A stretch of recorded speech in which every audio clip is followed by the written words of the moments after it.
My name is Carrie J. Allen, and I am 34 years old. The way it started was so casual that it took me a second to understand how deeply cruel it was. We were at my sister Madison's wedding, standing just outside the reception area where the tables were already set and glowing under soft lights. The ceremony itself had been beautiful in that curated way Madison always favored. An open-air garden, a string quartet playing something delicate and expensive, imported roses everywhere, and a crystal chandelier suspended from a tree like it belonged there. Everything looked perfect, polished, intentional. Madison looked stunning. Her kids looked like they'd stepped out of a catalog. Bow ties, straight, hair slicked neatly, matching shoes. I was genuinely happy for her. I wanted the day to go smoothly. I wanted her to have everything she'd dreamed of. Liam, my 6-year-old, was holding a small toy car in one hand and the hem of my dress in the other. He wasn't being loud. He was excited, asking when we'd get to sit down and eat, whispering questions the way kids do when they're trying to behave. I spotted the main table where our parents and Madison's children were already seated and started guiding him toward it. That's when Madison intercepted us. She smiled, but not the warm, glowing smile you expect from a bride. This was the tight, knowing smile I remembered from childhood, the one she used when she enjoyed delivering a quiet cut. She glanced down at Liam, then back at me. "Your son's too loud for the main table," she said. "Mine are already seated." And then she turned away, just like that, already moving on to her next obligation. For a moment, I stood there frozen, the words replaying in my head as I tried to make sense of them. I looked back at the table and saw the place cards clearly. Madison's children, beside our parents, front and center. And then I noticed where Liam and I were apparently meant to sit. A fold-out table near the DJ booth. No tablecloth, no place settings. Half shoved against the wall, the kind of table reserved for staff or vendors, practically in the hallway. Liam didn't say anything. He just stared at the other kids laughing and tearing apart bread rolls. I didn't argue. I didn't confront Madison. I didn't make a scene. I took my son's hand and walked out. We left before dinner was served, before the cake, before a single photo. I placed the wedding gift on the table by the exit, a clean envelope with $500 inside. I knew, in Madison's world, that would be seen as an insult. I didn't care, because I had already paid for something far more generous. For months, I had been quietly funding a 5-day ski trip in Aspen for the entire family. First-class flights, the best cabin available, lift passes, rentals, everything. Madison had been dropping hints about it constantly. My parents were in. Madison had already bought new gear, and of course, they all knew I was paying. That night, after Liam fell asleep, I sat on my bed staring at the reservation email. $12,000, non-refundable. I hovered over the cancel button for less than a second. Then I clicked. 2 days passed in silence. Then Madison messaged me. "When do we leave?" I replied with one sentence. "We're not. Trip's canceled." No emojis, no explanation, just the truth. She didn't respond right away. Then came the missed calls. Hers first, then our mother, then our father, then her new husband. I didn't answer a single one. I wasn't angry. I was done. And that was only the beginning. The silence after I canceled the trip didn't even last a full day. It never does with Madison. She doesn't sit with discomfort. She broadcasts it until someone else fixes it for her. By the next morning, my phone was buzzing nonstop on the counter while I made Liam breakfast, letting him drown his waffles in syrup because suddenly the small things mattered more than managing adult tantrums. At 8:07 a.m., the family group chat lit up. Family trip. I had made the chat months earlier, back when the snowflake emoji felt hopeful instead of ironic. Madison was the first to speak. "Wow, all this because you didn't like your table?" I didn't respond. I cut strawberries into careful slices and reminded Liam to chew with his mouth closed. She tried again a few minutes later, sharper this time. "Not to sound ungrateful, but I honestly didn't expect just $500 from you. You knew we were short for the honeymoon spa. Thought you had it covered." I stared at the screen long enough to feel something settle in my chest. $500. That's what she reduced it to. The only gift anyone could see. The only thing she could quantify in front of others. Not the ski trip, not the months of support, not the quiet transfers I'd never announced. My mom jumped in quickly, always eager to smooth things over. "Carrie, I think you misunderstood the seating. Madison said she just didn't want the kids getting overstimulated." Overstimulated. That word echoed in my head. Her kids had tablets, bread baskets, and prime seating. Mine had been parked behind a speaker like an inconvenience to be hidden. Then my dad chimed in. "This is ridiculous. You're upsetting everyone. Don't let something this minor ruin everything." That's when it clicked. They weren't asking me to explain how I felt. They were asking me to return to my role, the reasonable one, the mature one, the one who fixes the mood and absorbs the cost so everyone else can enjoy themselves. I had always been good at that. Too good. I didn't reply in this group chat. Instead, I poured myself coffee and opened my laptop. Not to vent, not to cry, to calculate. Madison's rent, $1,400 a month. I'd been covering it since she got laid off last December. At first it was temporary, then it was until Joel's business loan comes through. Then it just became normal. Utilities, $185. Groceries, a standing transfer for the kids' expenses that I hadn't seen a receipt for in months. Cell phone bill, family plan, over $2,000 a month, quietly draining out of my account. By the time the group chat started arguing again, I was already on the phone with my bank, canceling the automatic transfers. No announcement, no warning, just clicks and confirmations. At 6:42 p.m., Madison sent one last message. "So you're really going to ruin Aspen for all of us over one petty moment?" I didn't answer, but I did log into the airline account and cancel her flight too. The snowflake emoji finally meant what it should have all along. The next morning, I knew someone would show up. Madison never sends herself when she wants control. She sends reinforcements. At 7:42 a.m., the pounding started. Not a polite knock, the kind that demands to be answered. Liam was half asleep on the couch, cereal bowl balanced on his knees, remote in his hand. I checked the peephole. My mom. Her minivan parked crookedly across the driveway, half blocking the trash bins like she'd come in a hurry. I opened the door but didn't step aside. She brushed past me anyway, heading straight for the kitchen, like muscle memory was permission. "You're blowing this way out of proportion," she said, already talking before I'd closed the door. I leaned against the counter and let her go. She listed excuses like bullet points. "Madison didn't mean to hurt your feelings. Weddings are chaotic. You could have pulled her aside. Instead, you punished everyone and embarrassed her." "Did you know I was paying her rent?" I asked quietly. She stopped talking, looked down at her purse strap, finally nodded. She said it was temporary. "Did you know it's been 10 months? Silence again. I told her I'd already contacted the leasing office. I was off the contract. January was on Madison. Utilities, groceries, kids' expenses, all of it was done.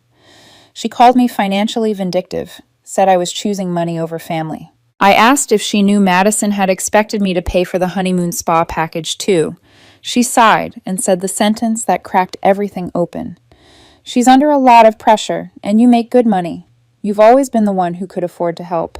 That's when I realized this wasn't entitlement, it was agreement. They had all decided who I was years ago, the one who could absorb it, the one who didn't complain, the one who paid so no one else had to feel uncomfortable. Later that afternoon, Joel messaged me. Calm, polite. He hoped we could move past the misunderstanding and still do the trip. Said Madison had been crying, said it was supposed to be a celebration. I didn't reply. Joel was always the peacekeeper, the guy who stayed neutral while chaos rearranged itself around him. Neutrality had never saved anyone in my family. It just protected Madison longer. By that evening, the group chat was a mess. Please. Accusations. Can we please talk? This isn't worth destroying your relationship. And then Madison's line, the one that sat like a brick in my chest. So now you're cutting me off after everything I've done for you. Everything she'd done for me. I didn't answer. I didn't need to. 3 days after the wedding, her rent was due. At 6:12 a.m., I got a text from her landlord. Polite, brief. We've been unable to reach Madison regarding rent. Please advise. I forwarded it to Madison with 5 words. Not my responsibility. Good luck. 13 minutes later, the meltdown started. It took exactly 13 minutes for Madison to respond after I forwarded the landlord's message. First came a voice memo I didn't listen to, then a flood of texts, each one more frantic than the last. She accused me of being abusive, of endangering her children, of punishing her for something so small. She said Joel was waiting on a client payment. She said the timing was bad. Then she delivered the line she must have believed would snap me back into place. If we get evicted, that's on you. I stared at my phone. stunned by how sincerely she believed that my refusal to keep paying for her life somehow made me responsible for its collapse. I didn't reply. I put my phone face down and took Liam to school like any other morning. Because the thing about breaking patterns is that the world doesn't end when you do it. It just keeps moving. I wasn't expecting Joel to show up next. It was late afternoon when my receptionist buzzed my office. "There's a man here asking for you. He says it's urgent. His name is Joel." I almost told her to send him away. Almost. Curiosity won. When he walked in, he looked tired in a way I'd never seen before. Not wedding tired, not new husband tired, bone tired. He was holding a paper bag from a trendy bakery near their apartment like a peace offering. He sat down without touching the coffee I offered. "Madison's struggling," he said quietly. "I think she thought you'd come around by now." I didn't say anything. I let the silence do the work. "She didn't mean to hurt you," he continued. "You know how she gets. Things spiral. She doesn't always know how to stop." That was familiar. I had heard that sentence my entire life, just with different delivery. What changed was what he said next. "She's scared," he admitted. "Not of you. She's scared of what it looks like when you're really done." That landed differently. This wasn't manipulation. This was fear. Real fear. The kind that comes when someone realizes the safety net they never acknowledged is gone. I asked him one question. "What are you going to do when she runs out of people to blame?" He didn't answer right away. He looked down at his hands, then finally said, "I don't think I can keep fixing this for her. I'm not built for it." That was the first moment I felt something like respect for him. Not because he was perfect, but because he was finally seeing the reality I'd been living in for years. He left the pastries on my desk and walked out without asking me to change my mind. That night, the group chat went eerily silent. No guilt, no outrage, no demands. It was as if someone had finally told Madison the truth, and she didn't know what to do with it. At 9:30 p.m., my dad broke the silence with a message. "I think we need to meet in person, the whole family." I read it once, then again, and felt nothing. There wasn't going to be a family meeting. No intervention. No apologies wrapped in excuses. I was done negotiating my worth. Instead, I booked a trip. Not Aspen, not snow, not cabins or forced togetherness. Just me and Liam. Somewhere warm, somewhere quiet, somewhere we could swim and eat and laugh without being told we were too loud for the table. I didn't tell anyone we were going because for the first time in years, I wasn't trying to include everyone. The shift came quietly after that. Madison stopped texting for a while. Maybe Joel told her how the conversation went. Maybe she thought silence would scare me into reaching out first. It didn't. Instead, she moved to Instagram, her favorite stage. Grainy photos of her kids bundled in coats indoors. A candle next to a cardboard box captioned, "Packing again." A shot of her living room stripped down to a throw pillow and no context. Some people don't know what loyalty means. The comments poured in. Sending love. "You're so strong. What happened?" "Thought you and your sister were close." She never answered publicly, but she didn't have to. She was working the story behind the scenes. I know because 3 acquaintances messaged me the next day, awkwardly asking if everything was okay. I wasn't angry. I wasn't defensive. I was done being hungry for approval. What she didn't post was how she hadn't applied for a job in 6 months, how she had no savings, how every part of her life was still tethered to me in ways I hadn't fully untangled yet. So I sat down and finished the job. Costco membership, Amazon Prime, school lunch accounts, phone plan, streaming services, gym membership, dental insurance I'd added for her kids after a tearful phone call about fillings. I removed her from all of it. That evening she called, not to argue, not to accuse, to beg. She said they were 2 weeks behind on rent, that the gas company was threatening shutoff, that her kids had never lived in a place without Christmas lights before. I listened without interrupting. When she finally stopped, I asked her the only question that mattered. "Did you ever plan to take care of yourself?" She answered honestly, "I didn't think I'd have to." That was the truth beneath everything. Not confusion, not desperation, assumption. The next morning, a neighbor sent me a photo of an eviction notice taped to Madison's door. Final notice. Vacate by the end of the month. I didn't respond. Not to the neighbor, not to Madison, not to my parents. When Madison posted a photo of her empty apartment with the caption, "Sometimes you have to start over with nothing," I didn't like it. I didn't comment. Starting over wasn't something being done to her. It was something she should have done years ago. And I was no longer standing in the way. After the eviction notice went up, something strange happened. The noise stopped. No frantic calls, no dramatic texts, no new group chats lighting up with demands that I explain myself.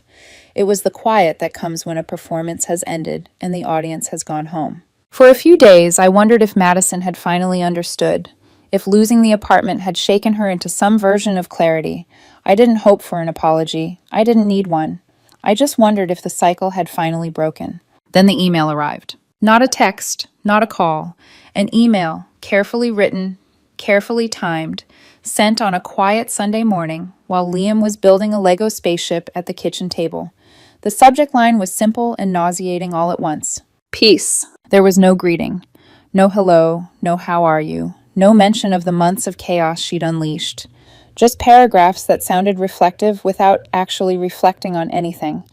She wrote that she was still hurt, but she understood my decision. She said she was in a better emotional place now, that she'd started blogging to process everything. And then, almost casually, she added that she hoped I wouldn't be upset if some of what she wrote overlapped with our shared history. That was the warning. She wasn't reaching out to mend anything. She was asking for permission to rewrite it. There was no apology, no acknowledgement of the humiliation at the wedding, no mention of the money, no accountability for the rent, the eviction, the manipulation. Just a soft announcement that she would be telling her version of events publicly, dressed in pastel filters, and quotes about resilience. I didn't reply. Not because I was angry, but because I finally understood something that had taken me years to accept. Madison didn't want reconciliation. She wanted narrative control, and the only way to deny her that was to stop participating altogether. So I did something else. I booked another trip. Not Aspen, not snow, not anything that came with expectations or shared tables or forced smiles. This one was just me and Liam. Arizona. A small cabin near Sedona that smelled like cedar and dust and quiet. No TV, no itinerary. Just mornings that started when we woke up and ended when the stars came out. We hiked. We fed alpacas at a little ranch that Liam still talks about.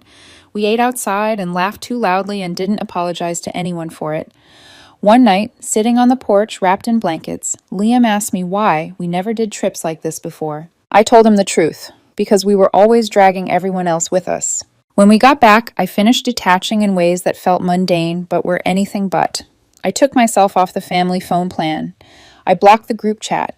I created new accounts for the things that mattered to us and closed the ones that tied me to obligations I'd never agreed to. Every click felt like cutting a thread that had been quietly strangling me. My mom texted me in early December, confused. "Did you change your number?" I hadn't. She sent another message later, longer this time, the kind she always sends when she's trying to sound reasonable. Families go through hard times. Madison's been humbled. She's starting over. You've made your point. Now it's time to forgive and come together. I read it once and didn't respond. I hadn't made a point. I'd made a decision. Madison's blog went live a week later. The first post that hinted at me was titled, "When Your Sister Turns Her Back, But You Heal Anyway." There were no fake names, no disguises. She painted herself as brave, wounded, abandoned. She wrote about how she used to lean on her sister until she learned to stand alone. Except her version of standing alone still involved Joel working 2 jobs, and my parents quietly pitching in when they'd sworn they couldn't afford to help. I let it all go. The lies, the comments, the messages that trickled in from people who only knew her version. I didn't correct them. I didn't defend myself. I didn't explain. Because explaining would have meant I still cared what they thought. In the quiet that followed, something unexpected happened. I felt light, not relieved. Light, like I'd been carrying weight for so long I'd forgotten what it felt like to set it down. Liam slept better. He laughed more. One night, curled up on the couch watching a movie, he said, "I like it when it's just us." And I realized that in trying to keep the peace for years, I'd almost taught him that being small was safer than being seen. By Christmas, I wasn't checking for invitations. I didn't wonder what Madison's kids got or whether Joel was still delivering food at night. I didn't care what her blog said because her story wasn't mine to carry anymore. I hadn't lost a family. I had stepped out of a transaction. And for the first time in my adult life, the silence didn't feel like punishment. It felt like peace. The last thing that broke was not loud. There was no final argument, no slammed door, no dramatic message that forced a response. What broke was the expectation. The assumption that I would eventually fold, soften, forgive, resume payments, show up with gifts and smiles and solutions. When that didn't happen, when weeks passed and then months, something shifted in the background like a stage being dismantled after a show that never reopened. My parents stopped calling first. They didn't say they were done. They just slowed. Messages became shorter, then rarer. Holidays came and went with polite texts that felt more like obligation than invitation. Madison stopped tagging me online. She didn't stop writing, didn't stop posting, but she stopped saying my name.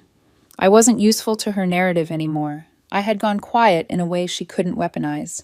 And that's when I understood it had never been about love. It had been about access. Access to my money, my time, my emotional labor. Access to the version of me who always said yes because saying no felt cruel. The version of me who smoothed things over so everyone else could stay comfortable. The sister who paid rent, covered groceries, booked trips, and swallowed disrespect because it was easier than being the problem. When I stepped out of that role, the structure collapsed. Not because I destroyed it, but because it couldn't stand without me holding it up. Liam noticed the change before I did. He stopped asking why we didn't see Aunt Madison anymore. He stopped bracing when family came up in conversation. He started inviting friends over without checking my face first, started laughing louder, started taking up space in a way I hadn't realized he'd been shrinking before. One night, he asked me if we could make our own traditions instead of always going to someone else's house. I said yes, without hesitation. We did. We baked cookies on random Wednesdays. We ate dinner on the couch and didn't apologize for crumbs. We went on small trips that didn't require permission or planning committees. I stopped budgeting around emergencies that weren't mine. I stopped checking my phone with dread. Once, months later, I ran into Joel at the grocery store. He looked older, tired. We exchanged a polite nod. He didn't ask how I was. I didn't ask how Madison was. We both knew that anything we said would only reopen doors neither of us wanted to walk through again. That was enough. I never confronted Madison about the blog. I never corrected the story she told. People who mattered to me eventually saw through it. People who didn't were never going to. I learned that truth doesn't need defending when you stop handing out invitations to doubt it. On the anniversary of the wedding, the one where my son was deemed too loud for the table, I took Liam out for ice cream. We sat on a bench downtown, sticky fingers and all, watching people pass by. He asked me why I smiled when I looked sad sometimes. I told him that sadness doesn't mean something is wrong. Sometimes it just means something important changed. He thought about that for a moment, then nodded like it made sense. That night, after he fell asleep, I scrolled through my phone and deleted the last shared album, the last thread tying me to a version of family that only existed when I was paying for it. I didn't feel angry. I didn't feel victorious. I felt finished.